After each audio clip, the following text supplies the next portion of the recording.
Coach, we talked about home field advantage. Let's talk about Michigan's offense trying to deal with the crowd noise of the Ohio State Stadium. Yeah, I think this is great for the viewer to hear about the crowd noise. Okay, everybody talks about crowd noise.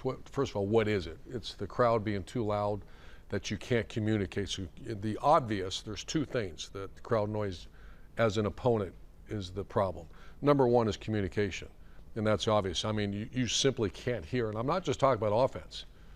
Ohio State's defense, right, when the Wolverines are on offense, it's all signals.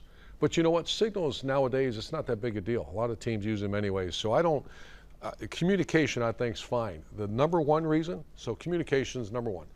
But the real reason that crowd noise is an issue is it takes away the number one advantage offensive players, especially the most important people, the offense line has over the defense. And that's they know the snap count. Right.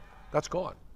So when you see the quarterbacks without crowd noise, ready, set, hit, you know, they change it up so the defense line's not beating you to the punch. And so I watch the Wolverines, and they do what most teams do. There's two styles that you have when the crowd noise is getting real loud. Number one is the clap. So you see the quarterback. So let's just think, set, hit. Keep that in mind as we're going here. So set, hit is the rhythm that most teams are used, some type of, like, so it's blue 18, set, hit, and the ball snapped. Right. So keep that in mind. So when you can't say it, it's still the mindset, and there's two ways we call them indicators when it starts. The number one is the clap. So boom, when the quarterback claps, the whole entire offense line in their mind, set, hit. They're not watching the ball, center snapping the ball. It's got to be very rhythmic, or that's when you see those silly penalties. And why do they do that? Because they don't want to stare at the center. Right. So if I'm an offensive tackle and I'm blocking a great player, it used to be I'm going to stare at that center when he moves his head and all that. That's why we went to the clap back in 2005, because we want him to, I'm playing offensive tackle. Right. Your offensive left tackle. Yeah. Right. And there's a great player there. Right. If I'm here, right, it's over. Right. You know, and so we would say, okay, hear it, and then boom, you hear that. And he'd say set, hit, and he's going on the snap count, or the rhythmic snap count. Okay. If you can't, believe it or not, there's times where your quarterbacks, or it gets so loud you can't even hear a clap. That's when you go to a head bob. And the Wolverines do this as well. You'll see the guard. The guard will stare at I'm the left guard now. Okay, there's guard. a center, right, there's a quarterback. Right. Okay, I'm staring at the quarterback. When he gives me this, I'm now gonna either tap the center, I'm gonna move my hand right here. That means the quarterback's ready. So now the offense line sees that, they're in their mind. The center now is gonna move his head like this. It's called a head bob. When I'm the tackle, I see that head bob, I turn right to my defensive end, and it's what? Set, hit. And you practice that over and over and over again. But you're gonna see a minimum of probably 1 or 2 procedure penalties, which drives you nuts. When you see 5 or 6 of them, which happens sometimes, just means they're not prepared. There's a multitude of different ways to do it, but I've seen the Wolverines on tape. They do it like most people. Number one is the indicator is the clap, set, hit.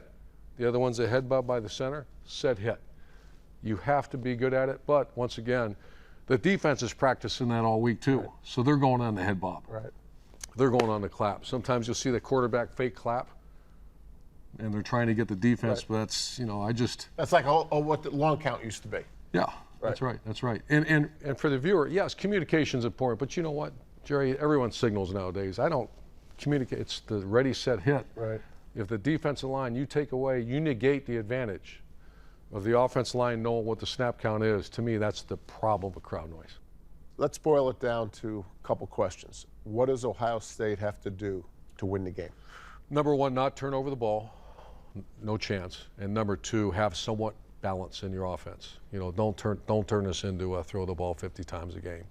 You know, I just think something bad can happen to that quarterback. You know, turnover, injury, number one, and you know, the Wolverines have a really good defensive line. So keep some balance and take care of the ball.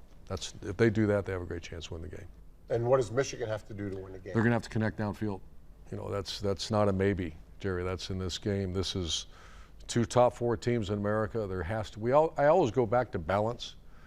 When your talent is not equated, so if you're playing a team, the Wolverines are playing a team they're so much better than, you don't need balance. Same with Ohio State. Right. When you start equating the talent, which these teams are pretty equated, You have to be able to do both. That's the beauty of this game of football. Can you stop the run? You're darn right you can stop the run.